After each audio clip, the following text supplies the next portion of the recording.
aalis tayo kaya magpe-prepare tayo ng ating pang-dinner sa gabi. Ito, i-ready natin tong ating mga gulay. Ayan, unahin muna natin itong green leafy. Igigisa ko lang ito sa garlic at oyster sauce. I-ready ko na ngayong tanghali bago ako umalis dahil mag-a-assist ako ng bata. Gabi na ang aming umuwi. Mga 8 p.m. or 7:30 ang pinakamaaga. Kaya dapat ready na ang mga lulutuin kong ito para madali na pag-uwi. Ayan. Himayin ko lang yung ating choy sam.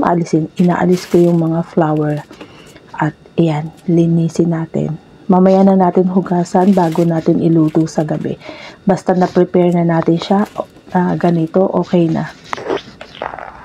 Ayan, ready na ang ating choy sam. At least, bawas na sa trabaho natin yung paghihimay. I-set aside natin. Ngayon, nahugasan ko na itong ating tilapia. At ito ay inasnan ko na rin. Ngayon, i-ready natin yung ating kawali. At iprito natin na ang ating isda. Dahil ito ay gigisa ko sa kamatis na may egg. Ayan, sarsyadong tilapia tayo mamayang gabi. So, ayan.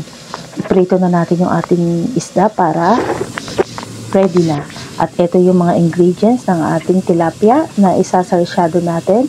I-ready natin yung ating bawang, balatan at ilagay lang natin sa chopper. Mamayang gabi na natin to i-chop.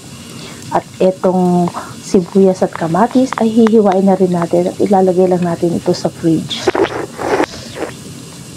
Ganyan ang discarding Pinay pag masyadong hectic ang schedule at wala ng panahon sa gabi magluto.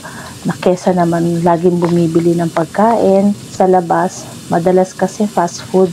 So, para hindi naman fast food lagi ang ating kakainin, i-prepare na lang natin ito ng maaga sa ating bago tayo umalis.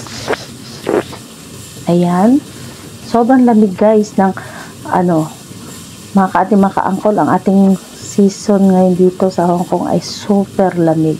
Kaya talaga namang kailangan warm tayo lagi at kahit tayo ay naglulutong ganito, ma-warm ang ating mga panamit. Ayan. Iwain na natin ang ating sibuyas. Ganyan. Kaya mabilisan ang kilos ni Aling Amay. Ayan. Bihira ako ngayon nakakapag-video ng cooking ko kasi dahil nga yung ating time ay limited at yung ating oras talaga ay naghahabol. Ayan, ready na ang ating tilapia. Almost ready na ito. Hahanguin na lang natin. Ilagay natin sa isang plate. Medyo palamigin natin at balutin natin ng cling wrap. Ilagay natin ito sa fridge. Ayan, ready na ang ating tilapia.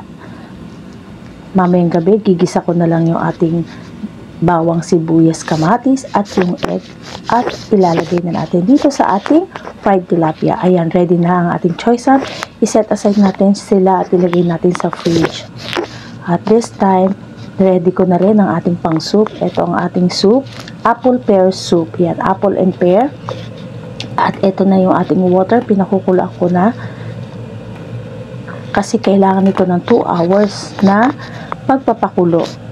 Kaya ahead of time talaga lulutuin natin ito.